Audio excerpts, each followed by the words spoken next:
Right now, listen to me, you guys. This lesson is because of something that has happened. You see, Mubashir, sit up, because if you sit down like that, you're going to slip away. Not today. Sit up and let yeah. Look, what, Hamza, what can you tell me about Muawiyah radiallahu? Let's put RA next to him. Muawiyah radiallahu ta'ala. What radiallahu ta'ala means? Allah be pleased with him. Whenever we quote the name of a companion of the Sahaba, who's the companions called? Sahaba. See, I told you at the back of your book. At the back of your book, you must write terminology. Sahaba. Sahaba means companion of the Prophet. After that, the next generation, the generation who saw the Prophet, they are called Sahaba. The generation after him is Tabi'in, and the generation after him is Tabi'in. So these are the terms at the back of your book. You should have a book just to write terminology. RA stands for, what does RA stand for? Which means, in English? No. Not may. Allah is pleased. Radiallahu an means Allah is pleased with them. Not may. It's not a dua. It's a affirmation. Radiallahu an. Allah is pleased with them. Abu Bakr radiallahu ta'ala an. Allah is pleased with him. Where it's coming from? From the Quran. Allah says in the Quran about the Sahaba, radiallahu an wa raduhu an. They were pleased with Allah and Allah is pleased with them. You see, it's a ayat of the Quran, and not only once. Why is Allah pleased with them? Why was Allah pleased with the Prophet's complaints?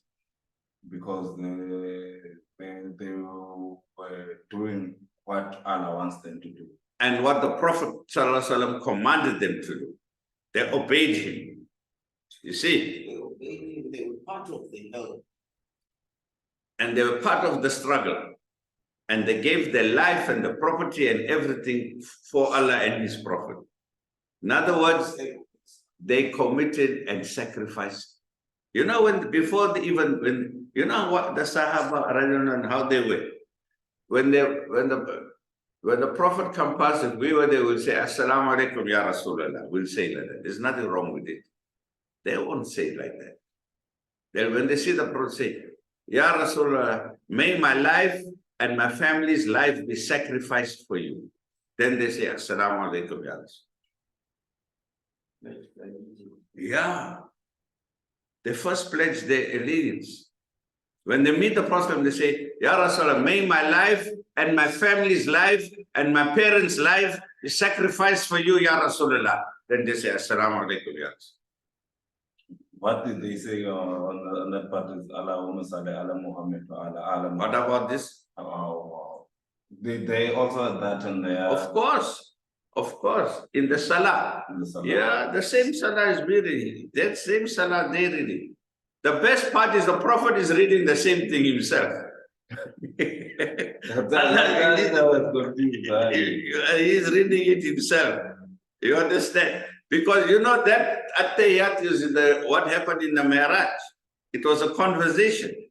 When he reached there in the beyond the beyond, even Jibreel, after the seventh heaven, the Sidrat al-Muntaha, they passed the low tree where no one. He's telling Jibreel alayhi salam, the angels tell him, now I stop here.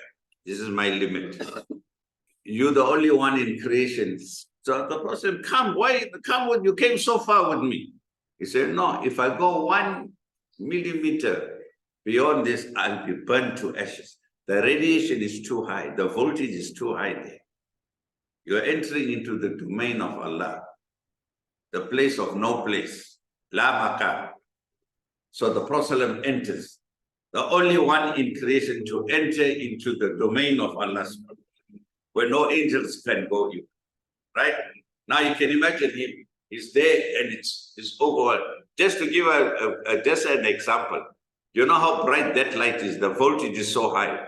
You know that this. If I put a bright light here, what will happen to us? You'll be blind. You'll go in blind. You close your eyes, isn't it? Light and heat. Now imagine Allah is light. You can imagine how bright and that. Now the Prophet is. I'm just giving examples. It's not just the light; it's the light that created the light. Yeah. Allahu nuru samawati wal ard. Allah is the light of the heavens and the earth, Baba. The high voltage. But only the Prophet Allah has made him to withstand that. Like that first from ESCOM, remember said that 1,000 volts comes to the first substation, isn't it? What does the substation do, Hamza? It's reducing the voltage. So this high voltage, no one can, Allah made the Prophet to be the first substation. You see, to receive that high voltage. That's how he was. He could withstand this high voltage. You see? So now he's in his place of no place. He's overwhelmed. He doesn't. Then Allah to make him. You know when you're in Attayah, all he's reading is Attayatu lillahi wassalawatu wattayyibatu. Attayatu lillahi wassalawatu wattayyibatu. He's praising Allah. All praise to you, Allah. All blessings. Attayatu lillahi wassalawat. Salam on you and praises on you. Allah. Attayatu. He's just praising Allah. Now Allah now is realizing, hey, it's like you going to meet a king in his palace, but you don't know in which room he is. So you say, all praise to you, O king, all praise to you. You are saying that. And the next minute a voice comes. Allah says, Assalamu alayka ayyuhan nabi wa rahmatullahi wa barakatuh. Imagine, Allah starts to greet him. What you're reading here is exactly what happened there. So Allah greets him. Assalamu alayka ayyuhan nabi. Salam on you, O Prophet. Wa rahmatullahi wa barakatuh. My mercy on you and my blessing on you. And what the Prophet replied? Assalamu alayna wa ala ibadillahi salihin. Oh Allah, don't only put your blessings on me. What about my ibad salihin? What about my ibad? My righteous ibad? Look, he's not forgetting us. Look at how the Prophet sallallahu alaihi wasallam. If we there, we take all the praise for ourselves. We take all the gifts for ourselves. Imagine. That's what you're reading in At-Tahiyyat. Right? So he's replying that. Assalamu alaikum wa salihin. And that's how, when he said that, when he said, or send your blessings also on my ibad, not on the Muslim. On who? On who? Our Prophet was talking about an ibad and salihin. Ibad the salihin, the ibad who are doing the good things. The mu'min. The mu'min who has become a salihin and an ibad, right? So then when he said that, the angel started, Allahumma salli ala Muhammad wa ala ali Muhammad.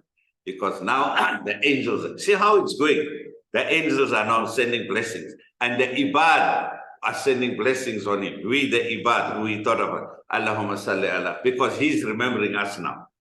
So in turn, we're praising him and his family. Allahumma salli ala Muhammad wa ala ali Muhammad.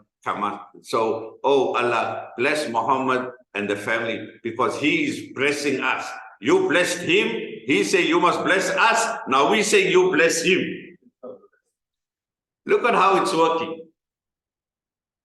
That is what you're reading in At-Tahiyyat, Baba. Is that whole meeting on the night of Miraj, Laylatul Miraj.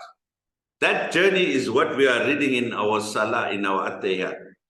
So Allah praises him and says, bless him. He said, don't only bless me, bless my ibad. The ibad turn around and the angels turn around and say, no, bless Muhammad then. That means bless him and his family. And then what does Muhammad sallallahu alaihi wasallam say? Look at him. Look at the Prophet sallallahu alaihi wasallam. How brilliant, how magnanimous he is. You remember he said, I am the dua of my father Ibrahim. Remember, he said in the Quran, I am the dua of my father Ibrahim, who prayed for me to be that last prophet.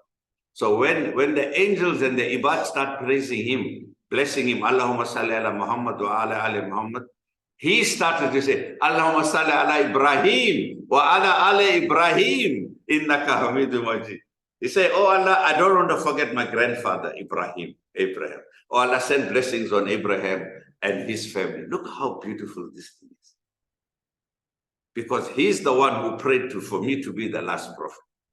So I'm paying him back and I'm remembering him also. And I'm going to make my people to remember. Don't forget Abraham. Remember when he built the Kaaba? After he built the Kaaba, he made this dua. رَبَّنَا تَقَبَّلْ مِنَّا إِنَّكَ أَنْتَ السَّمِيعُ الْعَلِيمُ وَتُبْ عَلَيْنَا يَا مَوْلَانَا إِنَّكَ أَنْتَ التَّوَّابُ الرَّحِيمُ. He says, Allah, accept this from this effort from us. Then he says, oh Allah, let them come, let that final prophet come from this place. Let this final prophet come from this place. What is some road here? Dawood is coming. I don't know what's happening to Zbu and them. So you're understanding this, yeah.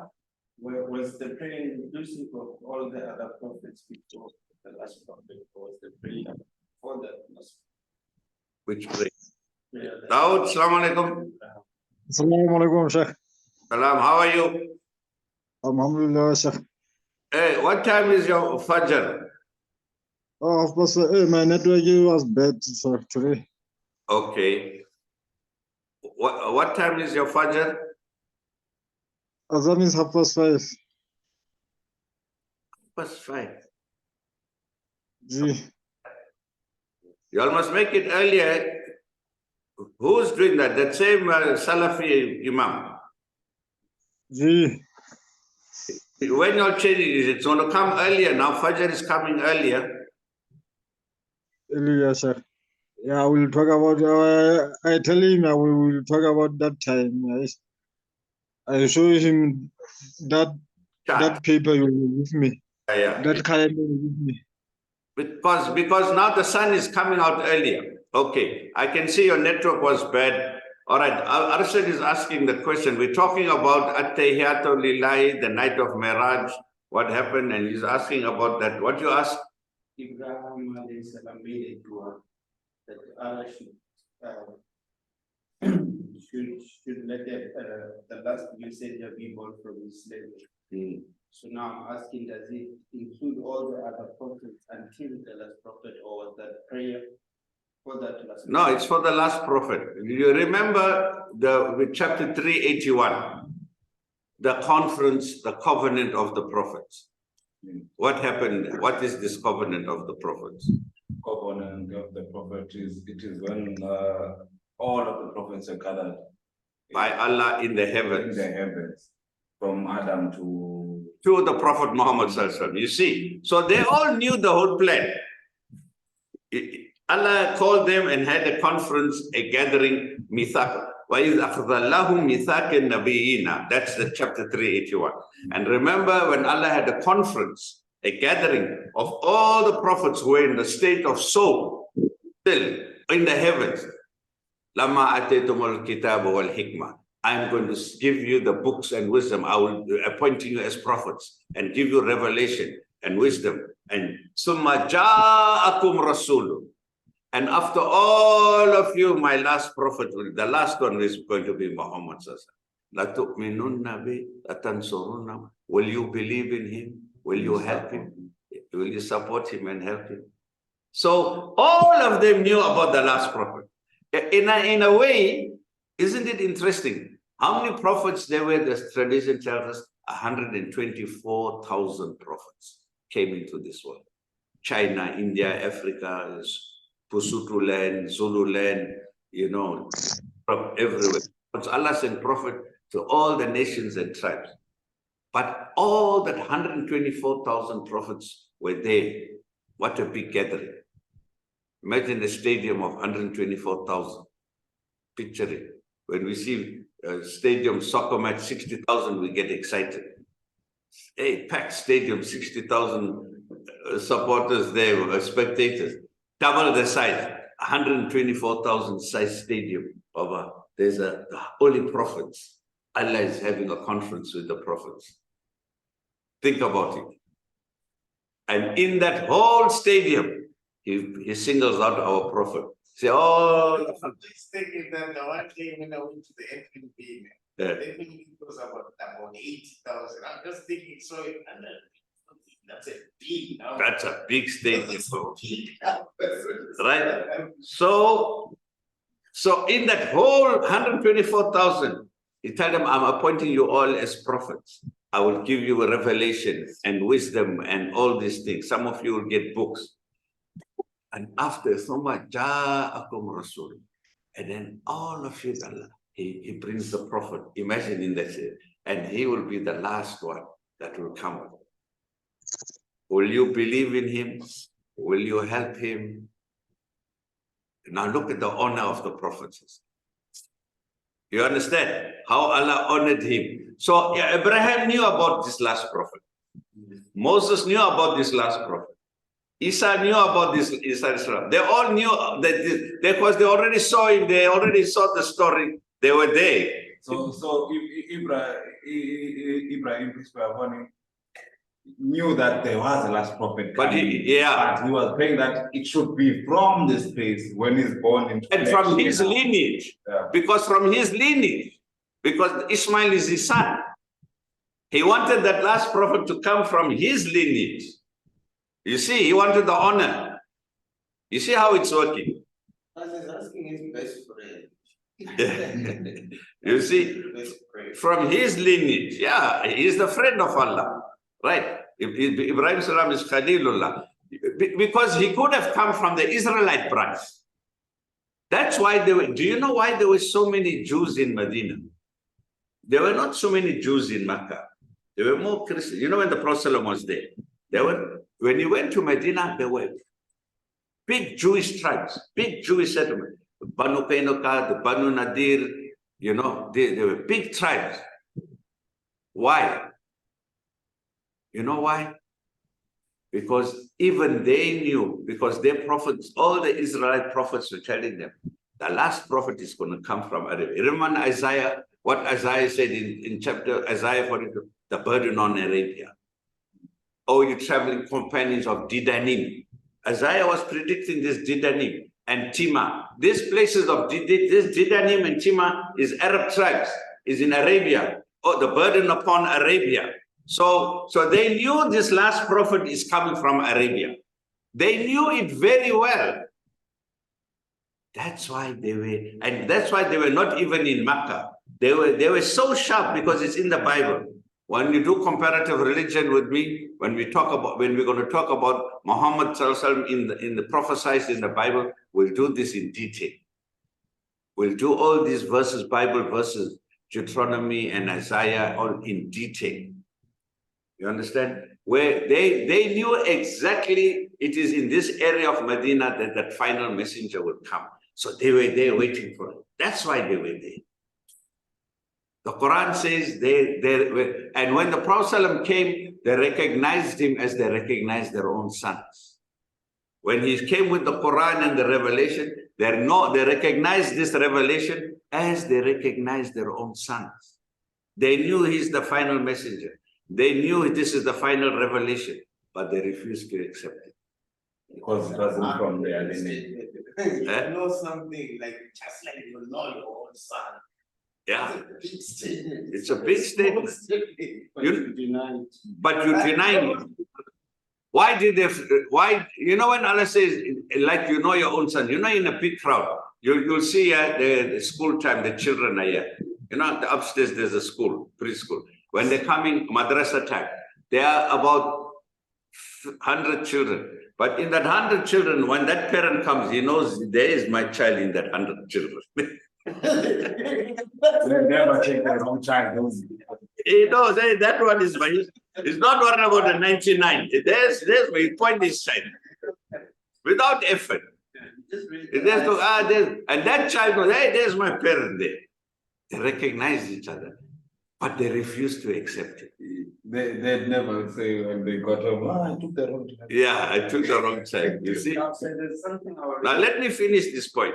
Let me finish this point. Why did they refuse to accept him? Here's the TKO coming. I'm getting to this point here. Why did they refuse to accept him? Because I told them. Because it was Right, one at a time. Yeah? They knew you will know their story. If it's a true prophet, you will know their number. All right. You and it's because they wanted, the Israelites wanted him to, or the Jews wanted him to be from them, from their tribes, they tribe. from their lineage. So now he came from the pagans who can't even breathe, most of them. Now he comes and You see, something like that's that. another reason. The reason why they refused him, Dawood, the reason why the Israelites refused, now they saw that, but this one is coming from the branch of Ishmael, the Ishmaelite branch. He's from the branch of Ishmael and the Arabs. We thought he would be coming from our Isaac, the branch of Isaac. And he will be a Israelite prophet. You see, they thought that the last prophet will come from the tribe of, see, tribalism. Tosa, Pondo, Sutulet, all that nonsense. See, all the tribalism is coming in. Izul, Izulawa, and Tina. We are the Zulu nation. We are the Indian. We are the Indian nation. We are the British nation. We are the British people. All nonsense. Allah said, I'm going to bring that last prophet from these people who can't read and write. From these wild people. They were wild people, the Arabs. You know that the Quran uses the word, they were jahil, al-yawmul jahiliya. They were living in the days of ignorance. Because do you know, before the advent of the Prophet ﷺ, there was no prophet sent to them. No prophet came to the Arabs before our Prophet ﷺ. He was the first and the last. Why? What is the job of a prophet? A prophet teaches you language. A prophet teaches you manners. A prophet teaches you prayer. Am I right? The prophet is teaching you morality. They had no prophet, so you imagine how they were living. No rules. You see, you get the point now. They were just living nafs. They were living according to their desires. And now there's another TKO. Allah sent the last prophet to the most ignorant and most uncivilized nation on earth. And in 23 years, they became the most educated and the most morally upright people in the world. TKO. That shows the miracle of the Quran and the Prophet ﷺ. That is why Larmati, we're coming to Rabi al-Awwal now, the month of the Prophet. Accelerated progress. Yes, accelerated. That's why Larmati, a Frenchman, listen to his words. He says, if greatness of purpose and smallness of means and astounding results are the three criteria of human greatness, can anyone dare compare themselves to the Prophet Muhammad sallallahu alaihi wasallam? Listen what a Frenchman is saying. It's not a Muslim. If greatness of purpose, he came one man in a cave. He had a big idea, a purpose to change not only his people, because he knew he's not only a prophet for the Arabs. I came to change the world. Greatness of purpose, but smallness of means. He's an orphan. He's got no money. He's got no proper place to stay. Yeah? Today we cry, hey, Baba. Hey, I'm battling. Yeah. Look at the Prophet ﷺ. Look at Lamati. He had what? He had a global agenda, but he had no means, smallness of means. He was an orphan, rejected, poor, but astounding results. Can any man dare compare himself to the Prophet Muhammad ﷺ? Today, without money, another Reverend Bosworth Smith, another Englishman, he says, without a standing army, without a fixed revenue, without bodyguards, without all the instruments of power and state, he conquered the world and he established a government which was successful. without an army, without a bodyguard, without a fixed revenue. Can any man compare themselves to the Prophet sallallahu alaihi wasallam? You see, what those people who are not Muslim, what they're saying about our Nabi sallallahu. Why? Because of divine ikra kum kum. Because he kept on ikra kum kum. See? I'm thinking if Musa told them, because Musa was also one of the prophets who told them about the coming of the last prophet. In Deuteronomy 18 and So 18, 19. because I'm looking at the timeline, they carried that knowledge Yes, until it was those hundreds of years. not 100, 1,000. Thousands of years. 2,000 years before. No, their children, Yes. their children get that same knowledge. But they are going through those Babylon periods and those. Yes. But they know the final prophet is to come. That is why they were waiting. You remember in 1 John? Yeah, I'm just when John the Baptist when John the Baptist came. Yeah. I'm thinking, hey, that time again, they still that. You see now, Musa is speaking that when John the Baptist was there, peace be upon him, Yahya alayhi salam. Remember, he was a contemporary of Jesus, Isa alayhi salam. He was there. He went to Jerusalem before Jesus, peace be upon him. He went to open the way for Isa alayhi salam, right? With these manga rabbis of the Sanhedrin, these Jews who went astray now. They were in cahoots with the Romans, you know the story. So when he started doing some miracles and all, you know how there's a commotion in society. So there's a big commotion in society because the prophet has come. You know what I mean? People gather on him. So the rabbis, the Sanhedrin, they're, hey, what's going on? They say, hey, this another man claiming to be a prophet. Now listen, TKO is coming. This is in the book of 1 John. Chinggis chapter 5. He says, they went to him. They sent some of the learned guys to this John the Baptist. They say, are you Elijah? He says, no. They asked him, are you the Messiah? He says, no, the Messiah is coming just now. Are you that prophet? Are you that prophet? He says, no, that prophet is still to come. They asked him 3 questions, which means they were waiting for these 3 people still, the Israelites. They were still waiting. They're waiting for Elijah. That show you that 2,000 years later, they are still waiting. They are still waiting for a Messiah. But when Jesus came, Isa alayhi salam came and told them, I'm the Messiah, they refused to accept him. Yeah, Jesus. That is why they refuse to accept him. Why they want to kill him. We're doing some comparative mixed up with this thing, what I'm doing. Because he was fixing the revelations before him. Because they picked them out, yes, for having abandoned the Torah.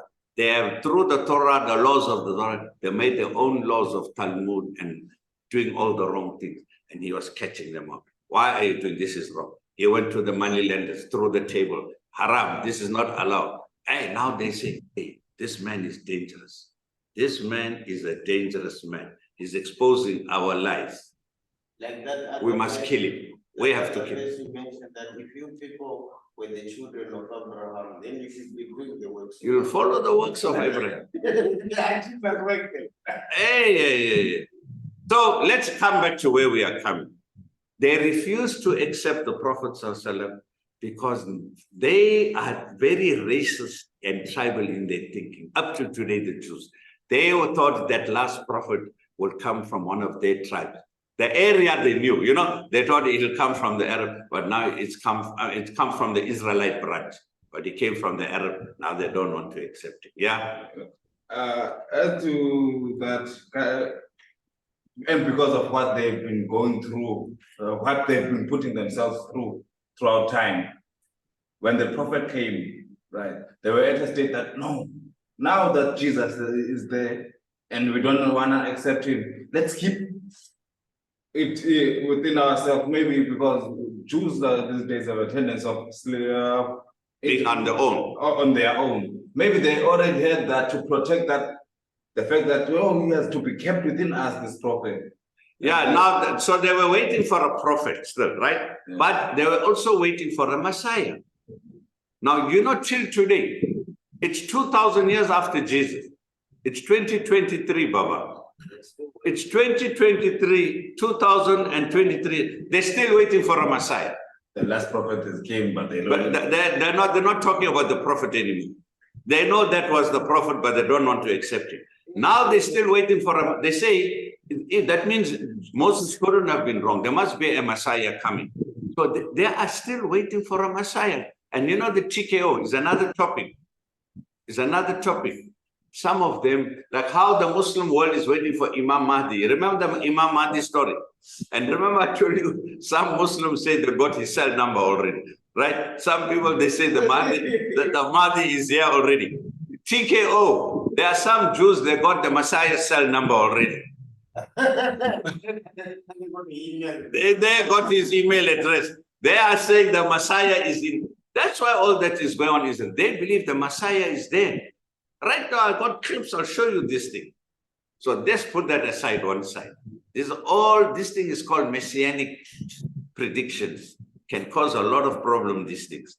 But let's put it aside. Let's go to facts and figures and clear, not mutashabihat. Let's speak to muhkamat things. Let's come back to that Miraj and the Prophet Salam and all these things. Where we left off is we are trying to take, we went very far. Because the Prophet alayhi salatu wasalam, that's why we went to the conference. To end that, let's end it. Let's end this, the prophets and their stories. You know, the covenant of the prophets. Now, after the last prophet, now that's why there was a reason for Allah to take the prophet in this night journey, Miraj, to Jerusalem. Now you understand the reason. It was a reunion. The class of the prophets. The class of the All 1,200. 124,000. They all met. And that's why I was so keen to go to Jerusalem. I wanted to know, how could so many prophets, how big is this Masjid al-Aqsa that they all read Salah? Because they read Salah together there. They met and they read Salah. So in my mind, I was thinking, no, how big that mosque can be, 124,000. But when I went there, I got a shock. See that dome of the rock mosque, that golden dome, they did not read in the masjid. They read around that. That it's such a huge, it's like about 10 soccer fields. It's 10 soccer. It's huge, Baba. That place is huge. The dome of the rock is the place from where he went. He tied his burak there, and from that rock he went into the heavens. And they read Salah, and they put the Prophet as the Imam. They made him the Imam for that Salah. You see how it's working. So let's end that. That was the reunion. They started talking. Hey, how did it go? And Jacob is saying how it went. And Jesus, how did Jesus say, hey, they really want to kill me, this brother. And each one is talking their stories. You understand? About it was a reunion again now with them. It was so beautiful. So let's come back to where we left off. So we were talking about the Prophet alayhi salatu wasalam, right? And how the Sahaba used to greet him. May my family and all be sacrificed for you, right? This is the commitment they had. That's how dedicated they were to the Prophet alayhi salam. All of the Sahaba. Therefore we say, radiyallahu an wa raduhu an. Allah therefore says in the Quran, Allah is pleased with them and they were pleased with Allah. They were ready to give their life and their property, and they did it. We Muslims are too much engrossed in a soft luxury life. You see the Muslim world, luxury. 3 meals a day, fat big meals a day, sleeping. The Sahaba, 1 meal in 2 days. Huh? Yeah. Sometimes 3 days, no food cooked in the house of the Prophet. No food. They had no food. One day they were it was economic boycott, and they had no food. They were eating leaves and berries. The Prophet outside, you saw it in the movie. There was an economic boycott, and one Sahaba came to the Prophet. He lifted his kurta And he says, see there, I got a stone. See that the hunger pains. Ya Rasulullah, see there how we're suffering. Rasulullah opened his jubba. He got 2 stones tied up. He got 2 stones tied on his stomach. So what I'm saying is, Rasulullah was not a leader. So fundamentalist now when they fast, they tie 2 stones in their stomach. Is it? I'm asking, because fundamentalists can do a lot of things. Like the ones who are beating themselves. The Shias. The Shias. And then, and there were some people who tie their stones now in their stomach. Yeah, as I said, You have to make the belly heavy so that you don't feel more hungry. you see, You feel as if there's weight. there are some people, he's saying there are some who do like that. But now let me end up my lecture this morning. What I want to do. So the Sahaba radiallahu, I want to talk. I went all this way to explain to you the Prophet did not forget his Sahaba in the Miraj. That's the whole point. Assalamu alayna wa ala ibadillah side. By the way, you know Rasulullah had footsteps in the heavens. Do you know this?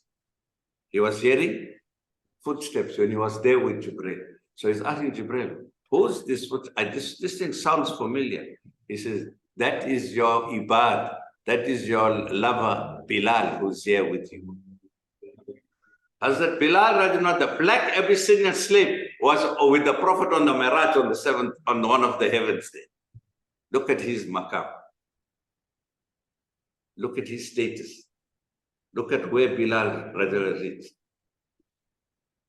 He was there behind the Prophet, below the Prophet. A black Abyssinian slave. His spirituality was so strong. You see. Anyway, so let's proceed. Let's proceed. The Sahaba radiallahu sit up. The Sahaba radiallahu, the Sahaba were too committed, and Allah acknowledged it. I give you one example. You know how committed they were? I give you one example. Just one example. The Hijrah. What is the Hijrah? The Hijrah. What is Hijrah? Migration. It is when they are going from that mountain to this mountain. No, not mountain, Baba. You're not writing in your books. That's your problem. I'm talking. You're supposed to have your book open, the back page, and write these things because you'll forget it tomorrow again. You have to write terminology at the back. What is Hijrah?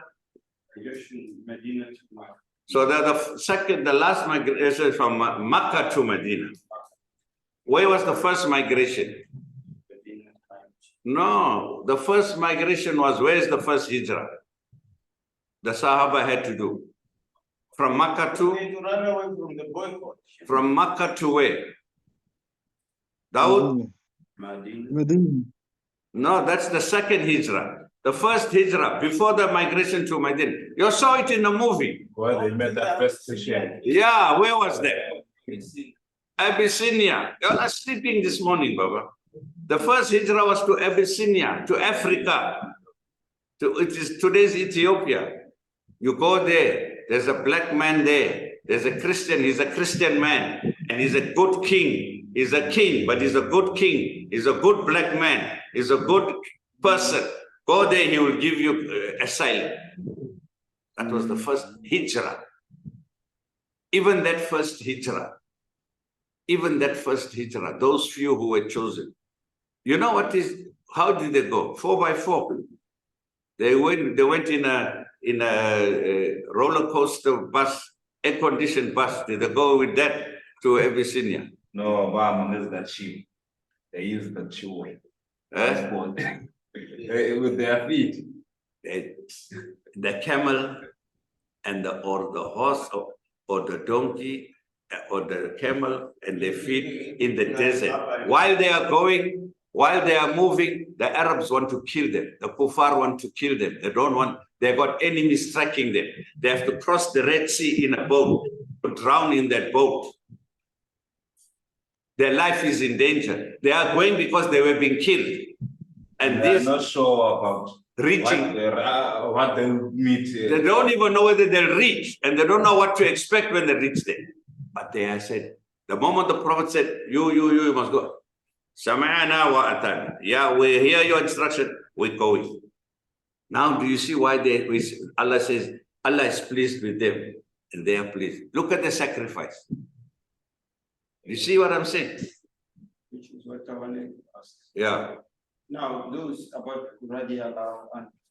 Allah was, when he said, I'm pleased with them, they pleased with Allah. And he labeled those people radiallahu anhu. It was the people that he saw that rather were examples during the times and the lives of the Prophet. Yeah, it is only those, yeah. You know, people like Muawiyah, they came up. No, Muawiyah was also with the Prophet. He didn't come after. You remember at the conquest of Makkah, Muawiyah radiallahu anhu, who knows his story? Me. Yeah, when did he accept Islam? At first, Muawiyah's father was the enemy of the Prophet. Very good. Abu Sufyan. Abu Sufyan. Abu Sufyan and Muawiyah, both of them were fighting against the Prophet all those years. Yeah. And then when the Prophet was about to before his last days, they accepted the Islam. No, so you are close. You are just so when the Prophet finally conquered Makkah. The Prophet alayhi salam conquered Mecca. Yeah. He gave an amnesty and he turned to him to Muslim his son away. Yes. When he conquered, now right till the last, Abu Sufyan and Muawiyah, the son, and others of the Quraysh who were opposing, they were now defeated now in that conquest of Mecca, they call it, when Rasulullah came. You understand? Yeah. This was very, very towards the end of the Prophet's career. You understand? That's what I know. I don't know the story like who's Muawiyah. Yeah, now, hey, I'll share you. You weren't in the class? He's the son of Lahab. Yes. No, of Abu Sufyan. Yeah, I read that part. But yeah, so now I'm explaining your question. I get your question. Yes. So to answer his question, he wants to know why he's say radiallahu anhu for it. It's because, isn't that you want to get that right? Him and his father and many other enemies of the Prophet, finally, when you get defeated, you either get killed, isn't it? Those days, you kill your enemy. The winner takes all. That was the system in those days. But the Prophet, out of his good heart, he says, I'm not killing nobody. I'm not taking no revenge. Although I'm conquering you, I'm granting amnesty to everyone. And the Quran says says that if you are in a war and then the enemy wants peace, you should give it to him. Correct. But here it was not like that. Here the enemy didn't ask for peace. They were wanting to fight the Prophet. But when the Prophet came with that big army, they threw in the towel. They realized that, there was no fight. When the Prophet came, there's a good point you are reminding me about. When they saw how many people the Prophet by that time now? He gathered almost 100,000 people, so they were outnumbered, and they were out. You know what I mean? The kuf in Makkah. So and the Prophet gave them instruction: no killing, no fighting. He knew that they'll be overwhelmed. They had no chance. So they never even. So they put their arms down. You see what I'm saying? There was no fight, but the Prophet ﷺ could have killed them for all that they did in the battlefield. All they did, all the years, what they did to him and his people. Do you understand? But the Prophet made an announcement. I grant him, don't worry, today, don't be afraid. I'll show you who's the Prophet of mercy today. I'll show you I am Rahmatan lil Alameen. Allah sent me as a mercy to the Alameen, not only to the Muslims, not only to Arabs, not only to humans. I am Rahmatan lil Alameen. I'm a mercy to the birds. I'm a mercy to the mountains. I'm a mercy to the trees. I'm a mercy to the entire creation. I will forgive you. I grant you amnesty. And then Abu Sufyan is saying, okay, I accept Islam today. See? Then when he said that, The Prophet said, okay, all those, I'm not forcing you, all those who want to accept, go to the house of Abu Sufyan. Go to his house, and I will come and make the Shahada there. You know what he's trying to say, those of you who want to. Those who don't want to, I'm not forcing you. You can remain what you are. See, there's no force in Islam. And that's when Muawiyah and Abu Sufyan made the Shahada after they were conquered by the Prophet sallallahu alaihi wasallam. All of them were reverts. Everyone, even Abu Bakr was a revert. Abu Bakr was also not a Muslim. He had to make the Shahada. Every one of them were reverts. You understand? So you're not only reverts, I'm also a revert because my great-grandparents were Hindus. They were Hindus worshipping that monkey god and everything in India. But my father came here, or my grandfather came here, and he became a Muslim here. And then my father was born, right? He was a Muslim, and but my great-grandfathers were reverts, right? So let's end this story. So now Muawiyah, it was in the last few days of the Prophet's life. The conquest of Mecca, in which year? Have you got it there? The year in which the conquest of Mecca took place. I think it was in the 5th or 9th year of the Hijrah. It was towards the very close to the end of the Prophet's life. You know, because he was only 10 years in Medina.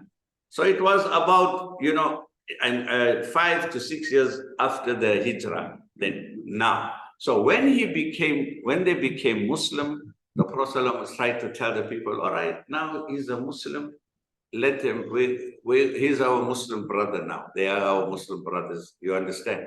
So let's forget the past and let's let them live with us. You got the whole story. Yes. So he did, and even Abu Sufyan then. Abu Sufyan, imagine all the years, the hatred he had. And you must remember, there were tribal wars also. One of the reasons, the Prophet came from the tribe of Banu Hashim. The enemy to which was the enemy of Abu Sufyan, which is Banu Umayyah. Banu Umayyah is like Tosa and Pondo or Zulu. You see what I'm saying? They are all Nguni people, but different tribes. So they were Quraysh, Meccans, but the Prophet was from Banu Hashim tribe, and Abu Sufyan was a Banu Umayyah tribe. From long, they were in always conflict. These tribes were at war with each other. So now when they became Muslim, Abu Sufyan goes to the Prophet and tells him, you know, my son Muawiyah is very sharp. He's a very educated guy. You got scribes. Now imagine it's already towards the end of the Prophet's life now.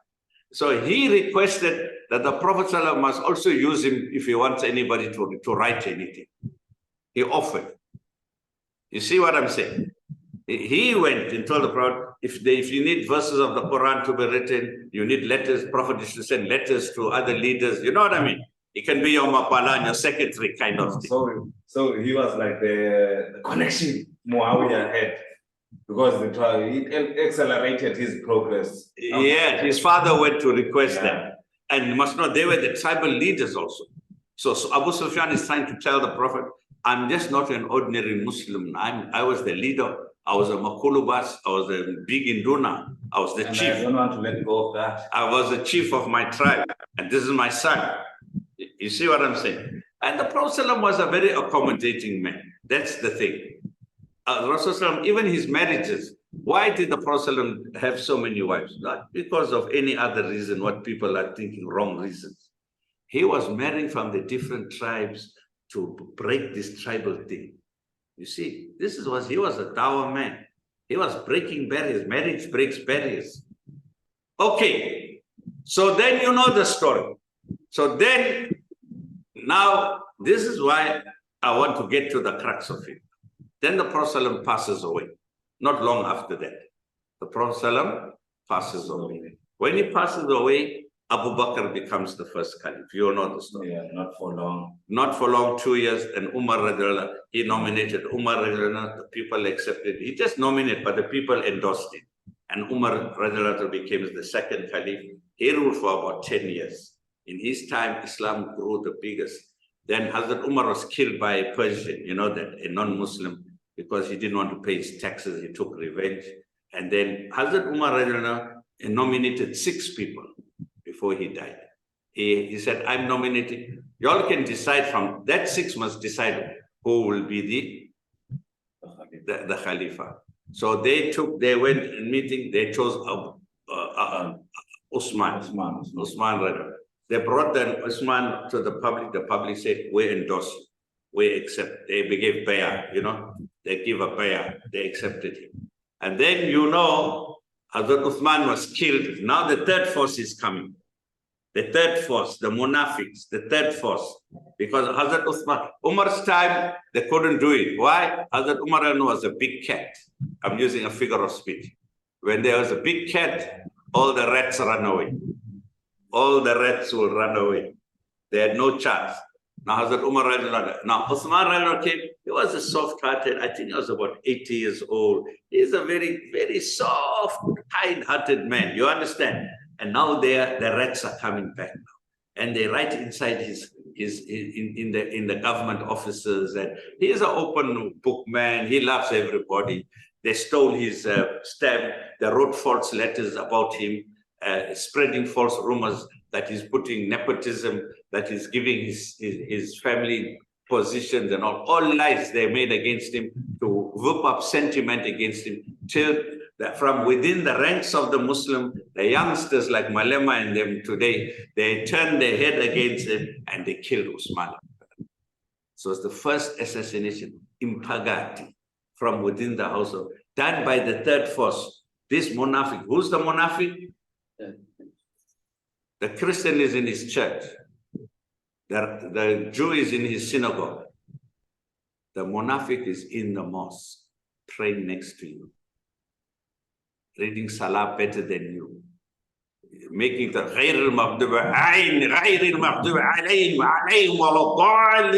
he's reading better than you, but he's the inside enemy. His agenda is to destroy Islam from within.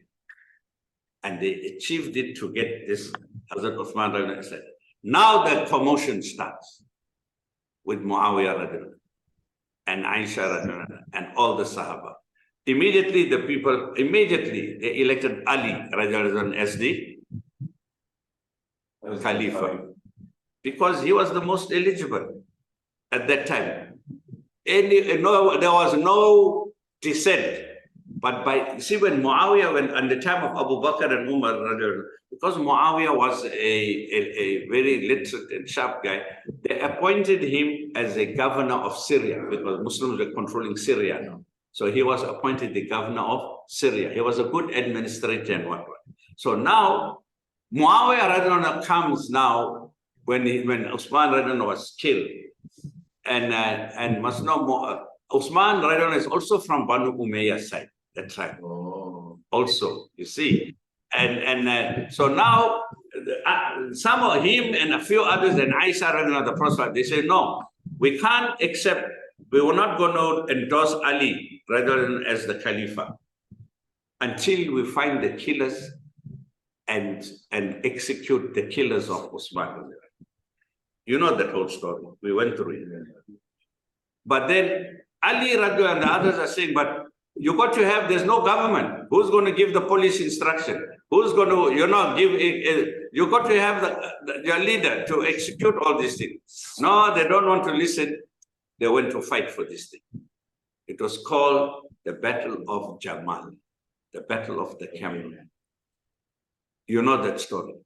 Muawiyah and Aisha and others were on this side, Ali and others were on this side. And then in that battle day, what happened? Ali was winning. So they stopped the war. What? So, okay. Now, when they stopped that war, so now Ali says again, right, people say, Ali, you be the leader now. Because Aisha realized and the others said, yeah, no, there's no. In fact, before the war, Aisha didn't want to fight. She realized there's a third force and all these things. You all know the story. But before they could take the army, her army away, and the third force started the war. You with me? They light the fire. That's what happened, unfortunately.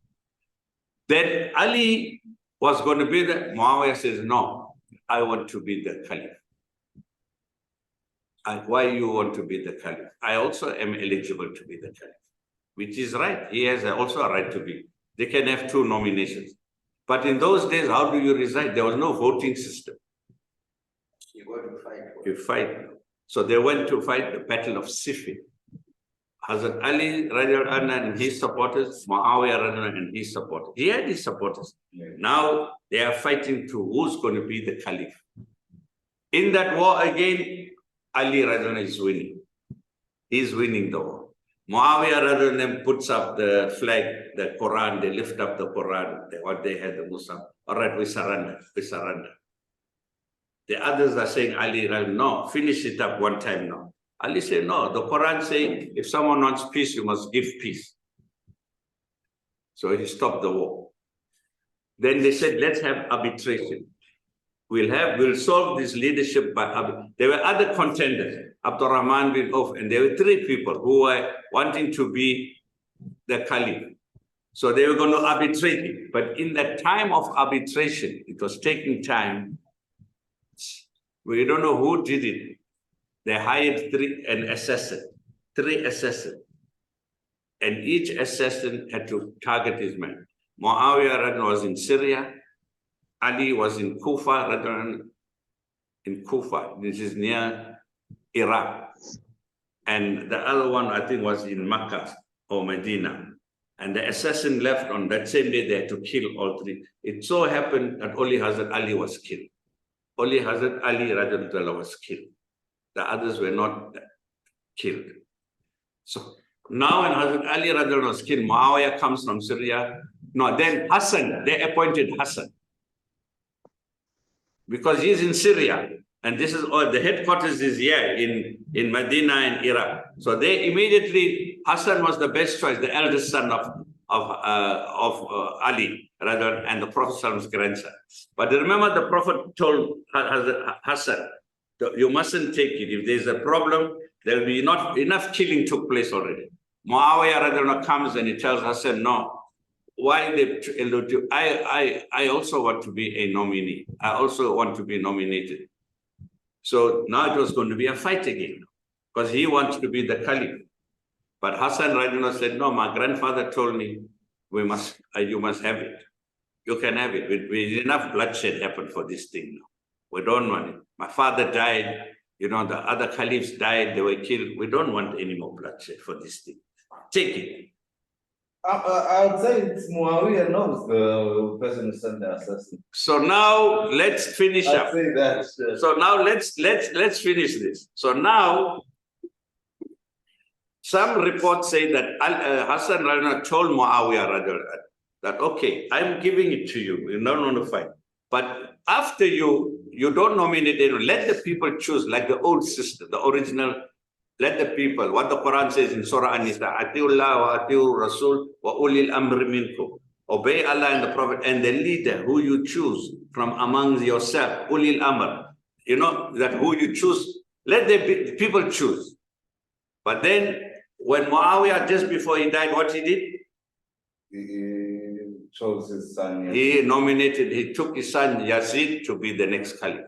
And you know, he moved this whole thing away to Syria and then to Kufa, Muawiyah radiallahu anhu. He made a palace, he introduced this whole hierarchy and bodyguards and all these things. And when his son Yazid came, they were living in the palace, and it was like how the Roman emperors lived, right? And then you know the story. Now the people are telling Hussein radiallahu anhu, the youngest son now of Ali radiallahu anhu, and the Rasul's youngest grandson.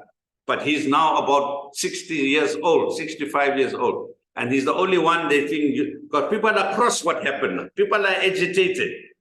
There can be a war again. So they're telling Hussein, see, go and solve this way. He'll listen to you. Yazid will listen. He respect because you are the grandson. You are Ahl Bayt. And Hussein said, yeah, I don't want to be the leader. It's not that he's going there to fight to say, I want to be the caliph. They don't want to be caliphs and all anymore, the family of the Prophet. because of all these killings. They were more concentrating on spiritual side and teaching and, you know, all that. And so you know the story. He went with his family because he thought he'll go there in Kufa, there in Medina. It was Hajj time. He went for Hajj. Now from Mecca, now he's going. He thought he'll go there and they can visit the grave of his father at the same time and speak to Yazid. But he came outside Kufa, outside Iraq. There's a place called Karbala. Yazid sent his army, and you know the story. He killed them. He wanted Hussein first he gave Hazrat Hussein the choice. Just come and hold my hand and accept me as the Caliph. And you are free. I'll give you whatever you want. I'll give you whatever position you want, whatever you want. And what Imam Hussein said, I'll give you my head, but I'll never give you my hand. Never give you a bed. I'll never give you bay'ah. I can't accept this because it's not in according to Quran and Sunnah, the teachings of my grandfather and my father and all. So it's not in the Quran and Sunnah. But he was killed, you know the whole story. So now let's end. The question, you all know this story. Now the tricky question, why I put it up here, be careful now. Be careful now. Was Muawiyah a Sahaba or not?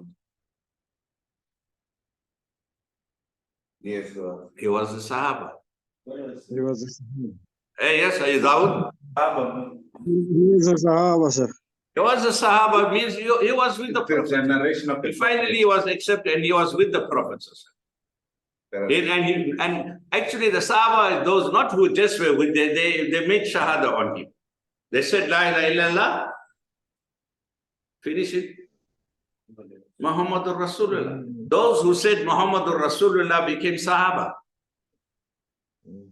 Sahaba doesn't mean they were there. There were many enemies who were there with him, but they can't be called Sahaba. They were you call them, they were his contemporaries, but they were not his ashab. The ashab were those who made Shahada on him, who accepted him as the Prophet. Was he an ashab? Were you listening earlier on? What happened at the Fatima? Yeah, he took the Shahada. So Khalas, he took the Shahada, yes or no? Did he make the Shahada?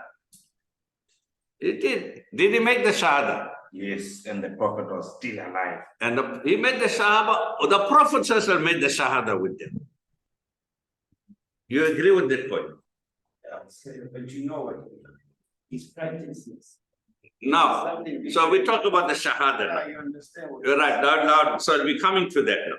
So can we deny that he is not a Sahaba? Can we say he's not a Sahaba? No. No, we can't say that.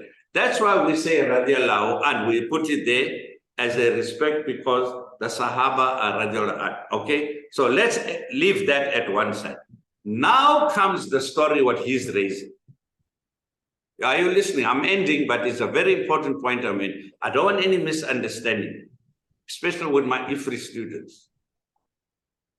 Yes, we can sit back now and say whether Muawiyah did right or he did wrong. You understand? And he did the right thing and the wrong thing and judge him. Maybe we don't know his intentions and look in, you know, all the things. What we should rather say that the right approach from all the scholars of the past was they say, look, it is true that Muawiyah did make the error of giving his son to be the Caliph, right? He had the right to say, I want to be Caliph because everyone has a right for nomination. Okay, but I think the sore point we can have is why did he make his son Yazid? He started this father to son thing, you understand, which is not in Islam. Yes, we can say that. But having said that, our position is, we say it's something that happened in the past. Allah is the day of everyone, there's the day of judgment. Allah will judge him. You understand? We don't want to sit now in retrospect. So our elders of the past, the scholars of the past, what they said, when it comes to Muawiyah, don't go and judge him this way, that way. Just say, leave it to Allah. See what they are saying. Yes, we spoke about him. We feel that he made a wrong judgment. He made an error of judgment. Right. It starts with his father. I would say. Yeah, well, They his didn't father. want to let go of that. I'm a chief of this tribe. Yes. Even though he has, when you are going to, when you are making the shahada, when you are reverting to Islam, you have to throw back. Yes, all the other things. Give all your other things behind. Yeah. And then he didn't want to let go of the little detail that I was one of the prominent names in the village. Yes. Or maybe the elite of the village. Correct. The diplomat of the village. And in that, he knew that if my son is one of those handful people who can write and is there writing the Quran, he'll stand a chance to continue being on that in the executive position. Our name being in the executive position, and that was proven right. And his father surely had given some type of hint to his son, and that's when Muawiyah went to be the head of Syria, like the governor of Syria. That was proven right. And then it wasn't enough. It proved that in him, the chief is still there. Yeah, but you see, you are right, but when he couldn't become the governor of Syria himself. That Abu Bakr and Umar put him there. They because of his ability. Yeah. You understand? And his advantage of getting elite education. All that. So it's not that he took that position. There was no fighting. Yeah. He was put there properly in a proper procedure wise. He was put in there. So we can't deny that. You see what we are saying. Listen to what I'm saying. I'm ending with this. There's a very thin line here. I want you to understand this point. That's why I want you to pay attention to this point. You see the Shias, the Shia people, the Shias. The Shias, on the other hand, what makes a Shia is Shia? What is a Shia? They only realize the yeah, Dawood. They need to follow the bloodline. They follow only the family, the bloodline, the household of so therefore they say Ali supposed to be the first caliph, not Abu Bakr, Umar, and Uthman. You see that problem, and even not Muawiyah. You see what I'm saying? They only want Abu Bakr, they want Ali from Ali on, Ali, Hassen, Hussein. They only want the family of the Prophet. They don't want, now the Shia, here's the TKO coming. Are you all listening to me? The Shia, are they right or wrong in what they say? They're wrong. They are wrong. They are wrong in saying that it must be the bloodline. You agree with me? Why? Because it's not the criteria. It's not the criteria. If it was the criteria, the Sahaba would have made Ali the first caliph. Yes or no? Yes. We know that. And the Quran itself says, nowhere in the Quran that the Prophet's family must be our leaders. It says, wa ulil amri minkum. You must choose your leader, the best amongst you. The best amongst you, the competent one amongst you. So that's Islam, a democratic system. You understand? Now, but the Shia, not only, here's the TKO coming. They came up with the hadith, the false hadith. Yeah, but now listen to the attitude of the Shia. You're listening. It's not that the Shias don't want to accept the other Sahaba. It's maybe if they felt that way, it's okay. That's their wrong opinion. We would have left it at that. But they go one step further. They swear and insult the Abu Bakr, Umar, and Uthman. They are accusing them of nepotism. They are accusing them of having usurped the right of Ali. You see where we're going with this? They are accusing even Abu Bakr and Umar and Uthman, and they curse them and hate them. You see where I'm going with this? Is that right or wrong? Wrong. It's wrong. Now, this is where the fine line is now. Now, the problem that comes is, and they do that with Muawiyah. In fact, they hate Muawiyah the most, radiallahu anhu. Because they even killed the other base. You see now how it's going. So therefore, you must be careful here, because what is happening, if you are going to go and start to talk about Muawiyah too much, they'll say you are following the Shia thinking now. You see where we're going with this now. You're going to be labeled as a Shia sympathizer. You hear what I'm going with this? It's a fine line. So rather the right attitude when it comes to Muawiyah, what do you say? Allah knows best. No, leave it to Allah. Leave it to Allah. Yes, you can't make one line. Yes, I think it was not right of him to have given Yazid. Because the other ones where he wants to be Caliph, everyone has a right to be to put himself for nomination. But that last one is the problem one, where he put his son Yazid. But leave it now. He made a mistake. We all make mistakes, don't we? So the issue here is, let's not go into judging him and maybe this and maybe that, and yeah, maybe his father told him this and maybe this and maybe that. Just rather leave it. It's going to account. Every one of us is going to account to Allah. All our elders and Aima of the past, they never brought Muawiyah as a topic to discuss in public this way or that way, for him or against him. You get what I'm saying? They just gave the story as it is.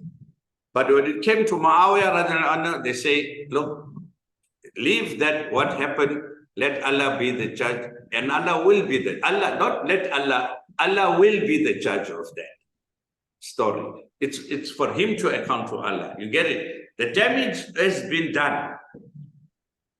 Damage has been done. We can't sit now in retrospect in judgment of him. Am I right what I'm saying?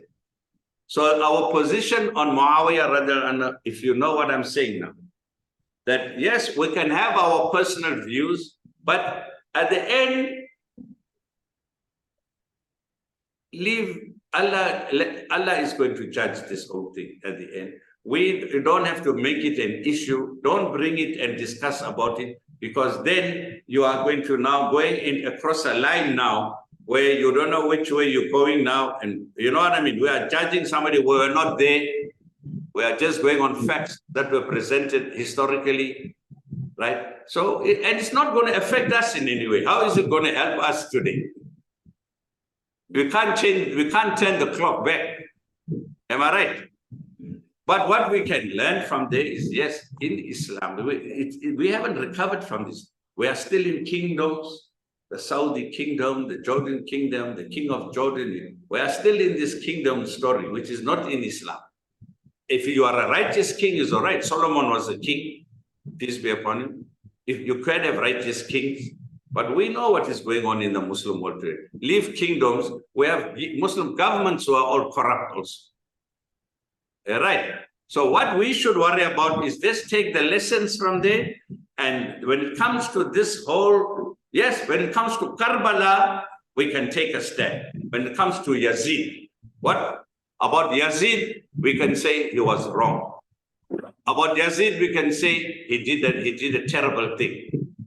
Completely wrong. He killed another Muslim, for power. Yazid, we have no problem. And Yazid is not a Sahaba. In the sense that he was very small, even if he was there in the time of the Prophet. I don't understand your correction. I think when Rasulullah passed away, Yazid wasn't born still, he was, and if he was very small. From what you've been telling us, Sheikh, I think Muawiyah himself was maybe on his 30s, 20 something during the time of the Prophet, because he was also under his father's wing. Exactly. Moment. Exactly. So Yazid might be a tabi'in. That's what I'm saying. So that's what I'm saying. So all I'm saying to you guys is, I wanted to do this to bring it back because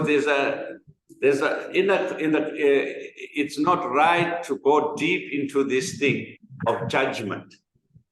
All right, let me say, as we're sitting here, leave Muawiyah radiallahu anhu side. As we are sitting here, as Muslims, the duty of one Muslim is to cover the faults of another Muslim.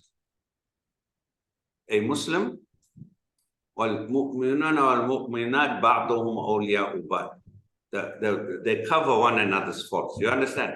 Well, I must not go and publicize the faults of my Muslim brother. If I saw him doing something wrong, I mustn't go and publicize it and make him more. I must go quietly to him and say, see, Arshad, this is wrong what you are doing. You understand? Don't publicize it. This is the attitude we must have. So based on these things, our elders tell us that, okay, we have our views on it, but Allah will judge it.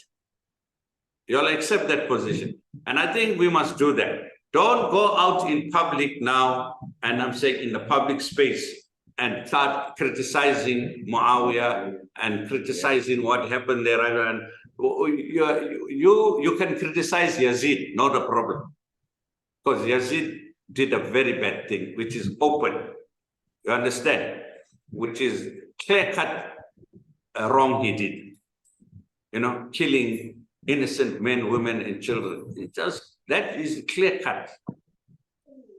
Any questions? We can end up now. Any questions? Dawood, you understood that, Dawood? Yes, sir. Head. The head, Yeah.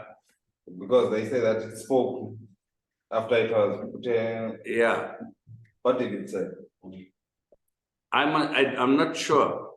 You are right. There is some reports when it was in the Christian, the Christians gave his sister Zainab asylum that night, you know, because the Yazid army wanted to kill them all, you see. So they are saying that there were certain things that was happening there. You're all happy with this thing. Right, let's read Wal Asr. Bismillahir Rahmanir Rahim. Wal Asr. Innal insana lafi khusr. Illa alladhina amanu wa amilus salihat wa tawassaw bil haqq wa tawassaw bis sabr. Subhanaka Allahumma wa bihamdika nastaghfiruka wa natubu ilayk.